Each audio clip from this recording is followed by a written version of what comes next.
Hello, I am Dan, And I'm Raphael. and we are going to read the Hooks docs. We're starting on the intro page. We're just going to go through this. You can read it yourself, but you can also read it and hear what we have to think about it. So, just going to dive right in. Here's an example of use state, but if you're just introducing to hooks, this is all very confusing. Well, this is interesting. You're pulling use state as a named import off of React. That's cool. And then you're doing this thing. Oh, the other interesting thing is this is a function that has some state. Okay, whatever. Let's dive into this thing. All right. Don't worry if this doesn't make sense yet. Yeah. You can start learning hooks on the next page or continue. We're going to continue. We're not going to get sidetracked. That's one thing we have to establish up front. We're not going to get sidetracked by all these enticing links. React 6.8.0 is the first release to support hooks. When upgrading, don't forget to update all the packages. Okay, cool. Video introduction, skip. Oh, I want to watch him, but that's okay. All right, no breaking changes, completely opt in. You can try it without rewriting code. 100% backwards compatible, available now. Cool. So we can start using it, but don't have to use it. I like that. There are no plans to remove classes from React. I don't know why they would say that, but okay. You read more about the gradual adoption strategy at the bottom section. Okay, that's a distraction. Look, hooks don't replace your knowledge of React concepts. Instead, they provide more direct API of the concepts you already know. Props, states, rest, and lifestyle. So they don't replace any React concepts, they just add to it. Yeah. And a powerful new way to combine them. Is this making sense? Makes sense so far. All right, if you just want to start learning hooks, jump. They're trying to distract us as much as possible. We are not going to take the bait. All right, motivation. Why? Why would they add something to React when it's already perfect? Hooks solve a wide variety of seemingly unconnected problems that were encountered over 5 years of writing and maintaining tens of thousands of components. I assume that's at Facebook, right? Yep. Yeah. Whether you're learning React, use it daily, or even prefer a different library, similar component model, you might recognize some of these problems. Okay, so now we're going to go through the problems that I assume hooks are meant to solve. It is hard to reuse stateful logic between components. What does that mean? So like, this is where you I assume you have sibling components. They have a shared parent. You lift state, or you have container presentation problem or pattern. I assume something like that, and then to get state from one component to another one in a different part of the tree, you have to lift that state and pass it down as props, which seems fine. Well, you said initially container presentation problem. that was I meant pattern. Although I think didn't Dan Abramov kind of help come up with that, and he kind of put an addendum in his thing. Is there a thing? Container. This thing. Top link. Dan Abramov. 2015. So this is forever ago. Yeah. Yeah, and he did this update. I wrote a long time ago. My views have evolved. In particular, don't suggest splitting your components like this anymore. If you find it natural, this can be handy, but it's been enforced without necessity with almost dogmatic fervor far too many times. So that's interesting. I wonder how many people don't even know about this update. And then he talks about hooks. 2019. Hooks let me do the same thing without an arbitrary division. Okay, yeah. All right, cool. So we're on the right path, I feel like. Yeah, so hooks let us not have any wrapping. It's just going to be one component. Right. And then it's not, yeah, okay. So you're not tying things and putting things up and passing them down. Okay, cool.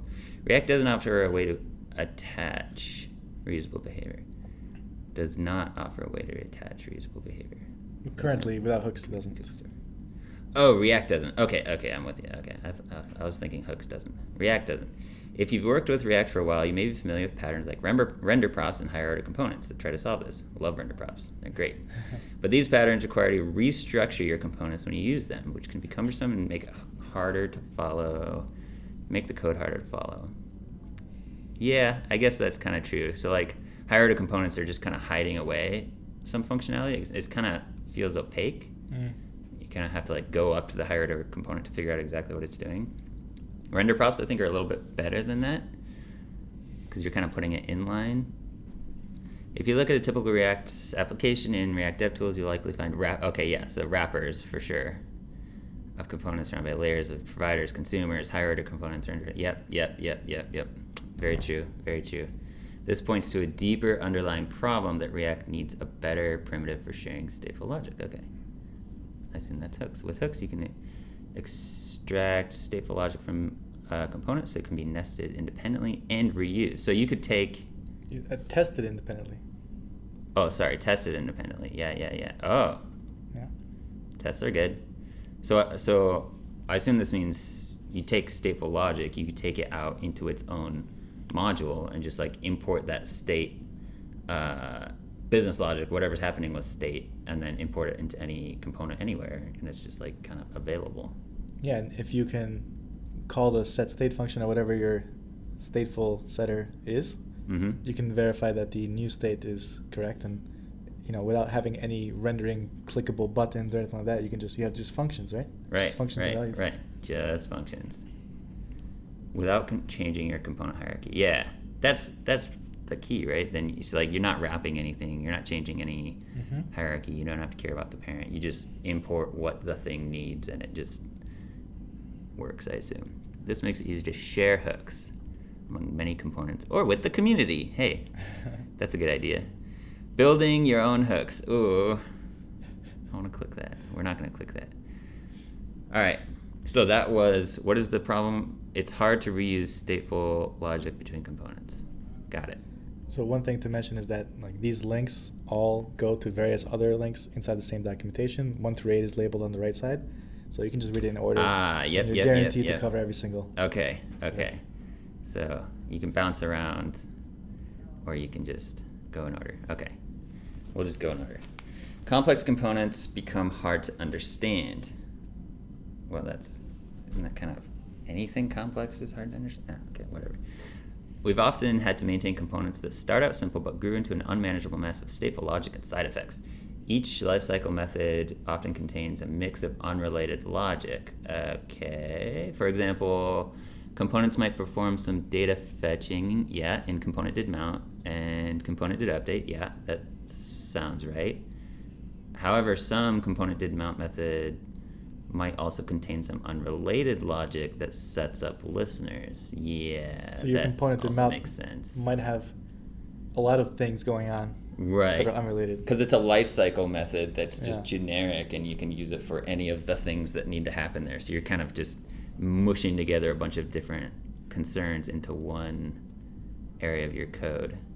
And then cleanup happens on unmount, And then it becomes dangerous when you edit this code, maintain it, that you might break something else that is unrelated to your change, because now you have to touch this lifecycle method, and you know how touching methods go. Yep. Yeah, because it could be code that is completely unrelated to the thing that you're doing, and you just think it is, or slip up or whatever. Yeah, that makes sense. It's the same thing as just like putting too much stuff intertwined. This makes it easy to introduce bugs and inconsistencies. Okay, fair enough. In many cases, it's not possible to break these components into smaller ones because the stateful logic is all over the place, right? If the code is like weaving all throughout your code base, it's very difficult to remove. You have to like very carefully like take it out of everywhere. And if you want to do something on did mount as well as did update, you have to have it in 2 places. You can abstract the core function, but you still got to put it in those 2 places. Yep.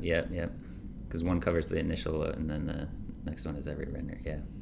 It's also difficult to test them. This is one of the reasons many people prefer to combine React with a separate state management library. We know what those are. However, that often introduces too much abstraction, requires you to jump between many files, and makes reusing components more difficult. Yes. When they say many different files, I think Redux. Yeah. So to solve this, bold, hooks let you split one component into smaller functions based on what pieces are related, such as setting up a subscription or fetching data. Oh, that's interesting. So you can hide away your fetching logic in a hook and let your component just worry about like handling events and calling that hook, I guess. Yeah, so everywhere that we would use lifecycle methods for, we'd have to be able to use hooks in some way to cover this case. Ah, that's a good point. I didn't think of that. So like if hooks can feasibly replace classes, everything that you used to do in a class, you have to be able to do in a hook somehow. Mm-hmm. That's interesting. So like for every case we're using component did mount and component component did up. All these lifecycle methods, we have to now change the way we're thinking and figure out how to do that with a hook. Yeah. I mean, we don't have to, but the traditional problem was that, if you have something in a function component, that function is going to run every single time it's rendered. Right. And, whatever stateful stuff is hard to keep track of inside that function because it's just going to get, if you set it an initial variable, initial state or something like that, mm-hmm. it will get blown away the second time it re-renders. It will be always initial state, right? Oh, any properties you declare inside of that function, get just wiped out every single time it renders. Yeah, that's a good point. So how do hooks make it work? That's amazing. Yeah, hooks do that somehow. I guess we'll learn how. Okay, so complex components become hard to understand. Okay, and by complex components, I think it seems like they're just saying classes, basically. Complex component becomes too hard to understand. I think complex, they mean like components that have multiple lifecycle methods tangled together. Or lots of state logic. Or multiple components, that are connected in some way. Yeah. Okay, cool. So we got that. We got it's hard to reuse stateful logic between components. Yep. Okay. Third thing, classes confuse people and machine. Okay. How can a machine get confused? Is that a thing? If it runs the JavaScript VM, then maybe. Let me just go into philosophy and see if machines can be confused. Okay, maybe. Yeah. Okay. All right. In addition to making code reuse and code organization more difficult, we found that classes can be a large barrier to learning React. Interesting.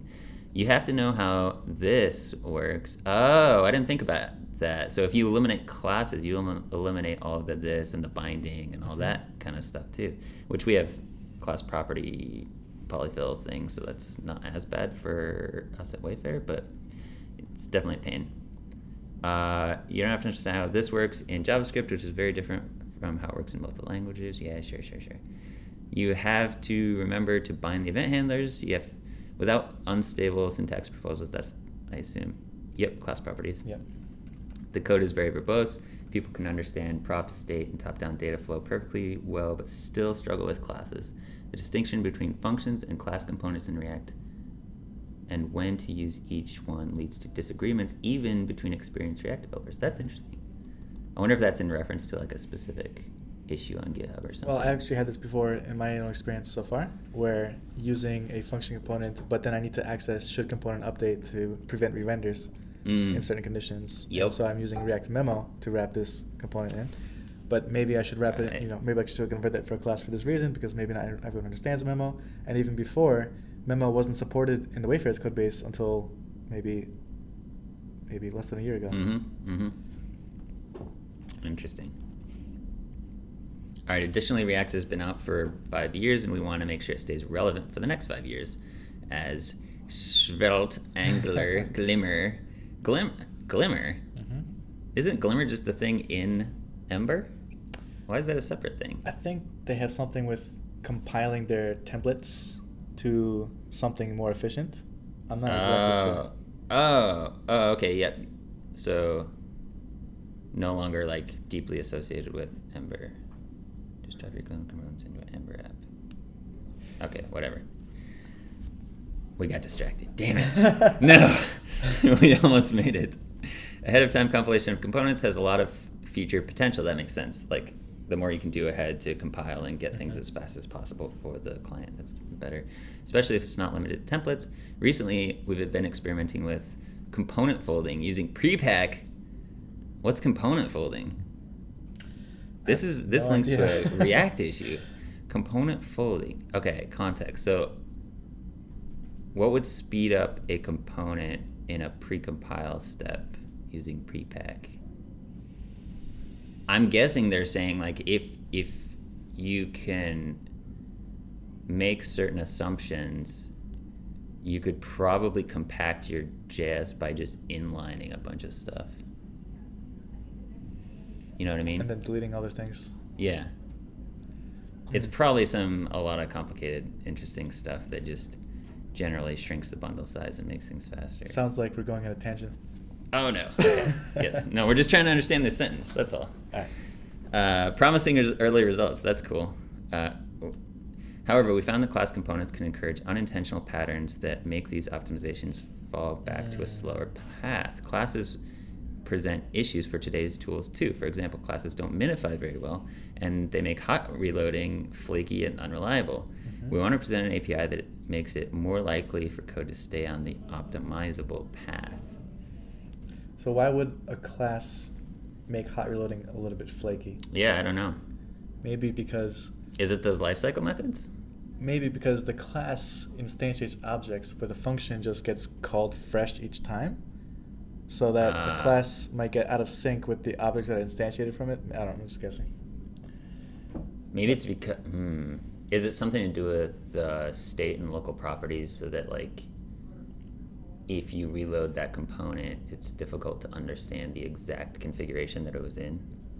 Let's say you have a class and you have 5 different objects, and then you change the class to add an instance. Let's say you added some kind of instance variable. Yeah. And then, like, should those objects be also, like, attached to this instance variable? But how do you... Oh, right. Well, if it's a function, you just call it. you just call it. Yeah. But then how are hooks... hooks, you can reload the function and the state is separate, and you can just worry about that separately. Interesting. Yeah, okay. So it's just a matter of separating concerns then, is what it kind of sounds like. All right, to solve these problems, here's how you solve those problems. Hooks let you use more React features without classes. Okay, sure. Conceptually, React components have always been closer to functions. Hooks embrace functions, but without sacrificing the practical spirit of React. Hooks provide access to imperative escape hatches that don't require you to learn complex functions or reactive programming techniques. Complex functional. Or functional. That's that's important. Functional or reactive programming techniques. But, I mean, you should learn those anyway, but, you know. You can always learn them later. You can always learn it later. Hooks at a glance is a great place. Okay. Gradual adoption strategy. Okay, so how do we adopt hooks? TLDR, no plans to remove classes from... Yeah, we already read that. When we know that React developers are focusing on shipping products and don't have time to look into every new API that's being released, hooks are very new and it might be better to wait for more examples and tutorials before considering learning them. I mean, they've been out for a while now. I don't know if we have to wait for more examples and stuff. I think there's quite a bit now. We also understand that the bar for adding a new primitive to React is extremely high. For curious readers, we have prepared a detailed RFC that dives into the motivation with more details and provides extra perspective on the specific design decisions and related prior art. If I only had time, I would love to dive into that. Bold text. Crucially, hooks work side by side with existing code so you can adopt them gradually. There's no rush. We recommend avoiding any big rewrites. Okay, that's interesting. Especially for existing complex class components. It takes a bit of a mind shift to start thinking in hooks. In our experience, it's best to practice using hooks on new and non-critical components first. Ensure everybody on your team feels comfortable. And then after you give hooks a try, give us some feedback, positive or negative. Okay, so it sounds like there's a danger here of doing a big rewrite and not quite grasping the essential, logical, like, quote unquote correct way to do hooks, and you end up just getting frustrated and either going back to classes or just having to rewrite a bunch of code. So gradual, incremental, small first adoption seems like the way to go here, which I still feel pretty fuzzy about. We intend for hooks to cover all existing use cases for classes, but we will keep supporting class components for this. They said that 3 times now. I feel like they're emphasizing that classes are not going anywhere. At FaceBooks, we have tens of thousands of components written in classes. We have absolutely no plans to rewrite them. No plans? So the thing is... None at all? The thing is, when I read that 4 times, I begin to start thinking, Maybe they're gonna get rid of classes. They just want you to think about it. Like, I never asked if you were going to remove classes, but you're telling me you're not 4 times now in bold. Maybe it's something.